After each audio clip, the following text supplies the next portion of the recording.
Hello friends, എല്ലാവർക്കും ചെമ്പരപ്പൂവിൻ്റെ പുതിയൊരു വീഡിയോയിലേക്ക് സ്വാഗതം. നമ്മുടെ ചെമ്പരപ്പൂവിൽ വരാനിരിക്കുന്ന ഭാഗത്തിൻ്റെ വീഡിയോ ആയിട്ടാണ് ഞാൻ ചെയ്യുന്നത്. നമ്മൾ ഇന്നത്തെ എപ്പിസോഡ് കണ്ടൊരു ഭാഗമാണ്. മഹിമയും മധുസൂദനും തമ്മിൽ സംസാരിക്കുന്ന സമയത്ത് മധുസൂദനൻ പൂർണ്ണമായും ശ്രീകാന്തിനെ കുറ്റപ്പെടുത്തി സംസാരിക്കുകയാണല്ലേ. എന്നാൽ ആ ഒരു സമയത്ത് മഹിമ പറയുന്നുണ്ട്, മധുവേട്ടൻ ചിന്തിക്കുന്ന പോലെ ഒന്നല്ല ശ്രീകാന്തിന് പണത്തിന് മാത്രമേ കുറവുള്ളൂ, നമ്മുടെ മകളെ നല്ല രീതിയിൽ തന്നെ ശ്രീകാന്ത് നോക്കുന്നുണ്ട് എന്നൊക്കെ പറയുകയാണല്ലേ. ഇത് കേൾക്കുന്ന സമയത്ത് മധുസൂദനും ശരിയാണെന്ന് തന്നെ തോന്നാണ്.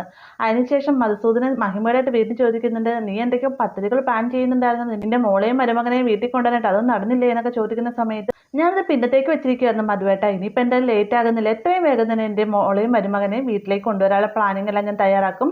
ഈ മഹിമ ഒരു കാര്യം ചിന്തിച്ച് കഴിഞ്ഞാൽ നടപ്പിലാക്കുക തന്നെ ചെയ്യുന്നൊക്കെ പറയുന്നുണ്ടല്ലേ.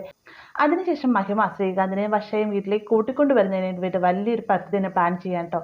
അതിൻ്റെ ആദ്യത്തെ പടിയെന്നവണ്ണം മഹിമ ചെയ്യുന്നത് വർഷയുടെ താലി പിരിച്ച ചടങ്ങ് അത് വളരെ ഗംഭീരമായിട്ട് നടത്തണമെന്നാണ് ഞങ്ങളുടെ ആഗ്രഹം, അത് ഞങ്ങളുടെ വീട്ടിൽ വെച്ച് തന്നെ നടത്തണമെന്നൊക്കെ പറയുമ്പോഴത്തേക്കും ചന്ദ്ര അത് സമ്മതിക്കാനല്ലേ. അതിനുശേഷം ചന്ദ്ര പറയുന്നുണ്ട്, വർഷയുടെ മാത്രമല്ല ഈ ഒരു കൂട്ടത്തിൽ ശ്രുതിയുടെ താലി പിരിച്ച ചടങ്ങ് കൊണ്ട് നടത്തേണ്ട ആവശ്യമാണ് എന്നൊക്കെ പറയുമ്പോഴത്തേക്കും മഹിമ അത് സമ്മതിക്കുന്നുണ്ട്.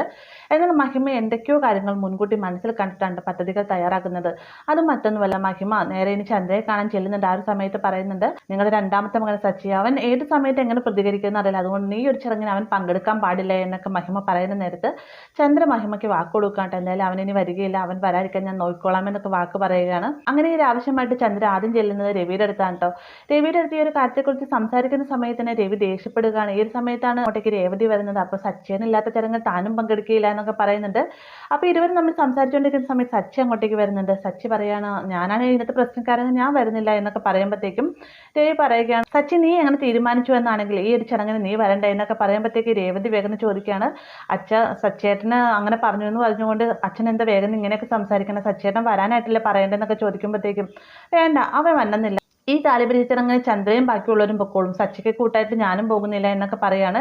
ഇത് കേൾക്കുമ്പോൾ തന്നെ ചന്ദ്ര പറയുന്നുണ്ട്, രവിയേട്ടൻ വരാനെന്ന് എന്താ ചെയ്യുക, രവിയേട്ടൻ വന്നില്ല എല്ലാ കാര്യങ്ങളും മുൻകൈ എടുത്ത് ചെയ്യേണ്ടതെന്നൊക്കെ ചന്ദ്ര പറയാണ്. ഈ സമയത്ത് രവി പറയുന്നുണ്ട്, സച്ചി വരാത്തൊരു ചടങ്ങിന് ഞാനും പങ്കെടുക്കില്ല എന്നൊക്കെ പറഞ്ഞുകൊണ്ടിരിക്കുന്ന സമയത്താണ് അങ്ങോട്ടേക്ക് വർഷയും ശ്രീകാന്തും വരുന്നത് കേട്ടോ. വന്ന ഉടനെ തന്നെ വർഷ ചോദിക്കുന്നുണ്ട്, അങ്കിൾ ഇന്ന് അമ്മ ഇവിടെ വന്നിരുന്നില്ല, അമ്മ ഇങ്ങനെ ചടങ്ങിൻ്റെ കാര്യങ്ങളൊക്കെ സംസാരിച്ചില്ലേ എന്നൊക്കെ ചോദിക്കുന്ന സമയത്ത് ഉവ വന്നിരുന്നു, പക്ഷേ ചടങ്ങിന് ആൻറ്റിയും ബാക്കിയുള്ളവരും വന്നോളും, ഞാനും സച്ചിയും രേവതിയും വരുന്നില്ല എന്നൊക്കെ പറയുമ്പോഴത്തേക്ക് ശ്രീകാന്തിന് വർഷയ്ക്ക് അത് സങ്കടമാവാണ്ട്. എന്നാൽ ഈ ഒരു സമയത്ത് ശ്രീകാന്ത് പറയുന്നുണ്ട്, ഏട്ടൻ വന്നേ മതിയാവും, ഞാനൊരു തെറ്റ് ചെയ്തു, ആ ഒരു സമയത്ത് നിങ്ങളെല്ലാവരും മുന്നിൽ വെച്ചിട്ട് താലി കെട്ടണമെന്ന് ആഗ്രഹം ഉണ്ടായിരുന്നു, പക്ഷേ എനിക്കതിന് സാധിച്ചില്ല, ഈ ഒരു ചടങ്ങിനെങ്കിലും നിങ്ങൾ പങ്കെടുക്കണം, നിങ്ങൾ എന്നെ ആശീർവദിക്കണമെന്നൊക്കെ ശ്രീകാന്ത് രവിയോടും സച്ചിയോടൊക്കെ പറയുന്നുണ്ട്. അവസാനം രേവതി വന്നിട്ട് പറയുകയാണ്, എന്തായാലും ഇവർ ഇത്ര കാര്യമായിട്ട് പറഞ്ഞല്ലേ, നമുക്ക് ആ ചടങ്ങിന് പങ്കെടുക്കാമെന്ന് പറയാണ് കേട്ടോ. പിന്നീട് നമ്മുടെ ചന്ദ്ര നേരെ ചെന്നിട്ട് ഈ ഒരു കാര്യം, അതായത് സച്ചിയെ ഒഴിവാക്കാനായിട്ട് തനിക്ക് സാധിച്ചില്ല എന്നൊക്കെ മഹിമേനെ ഫോൺ വിളിച്ച് പറയുന്ന സമയത്ത് മഹിമ വേഗം നിരാശയോട് കൂടി കോള് കട്ടിയ സമയത്താണ് മധുസൂദനൻ അങ്ങോട്ടേക്ക് വരുന്നത്. എന്ത് പറ്റി മഹിമ എന്ന് ചോദിക്കുമ്പോഴത്തേക്കും മഹിമ പൊട്ടിച്ചിരിക്കുകയാണ്. അപ്പം തന്നെ മധുസൂദനൻ, എന്താ മഹി നീ കാര്യം പറയുന്നൊക്കെ പറയുമ്പോഴത്തേക്കും, അല്ല ഈ ശ്രീകാന്തിൻ്റെ അമ്മ എന്തൊരു വലിയ പൊട്ടിയാണ് ഞാൻ ചിന്തിക്കുന്നത്, ഞാൻ ഉദ്ദേശിച്ച രീതിക്ക് തന്നെയാണ് കാര്യങ്ങൾ നീങ്ങുന്നത്, എൻ്റെ ആഗ്രഹം എന്ന് പറഞ്ഞ സച്ചി ഒരു ചടങ്ങിൽ പങ്കെടുക്കണം, അവൻ പങ്കെടുത്താൽ മാത്രമേ എൻ്റെ ആഗ്രഹം പോലെ നടക്കുകയുള്ളൂ, പക്ഷേ ഡയറക്റ്റ് സച്ചി വരണമെന്നൊക്കെ പറഞ്ഞു കഴിഞ്ഞാൽ ഒരു പ്രശ്നം ഉണ്ടായിക്കഴിഞ്ഞാൽ ചന്ദ്രയും എന്നെ കുറ്റപ്പെടുത്തി സംസാരിക്കും. ഇതിപ്പോൾ സച്ചി ഈ ചടങ്ങിൽ പങ്കെടുക്കുകയാണെങ്കിൽ തീർച്ചയായിട്ടും എന്തെങ്കിലും കുറ്റം വരികയാണെങ്കിൽ തന്നെ അവനെ കുറ്റപ്പെടുത്തുന്നതിന് വേണ്ടിയിട്ട് ചന്ദ്രയും എൻ്റെ കൂടെ സപ്പോർട്ട് ചെയ്ത് നിൽക്കും എന്നൊക്കെ ഇങ്ങനെ മഹിമ പറയാം കേട്ടോ.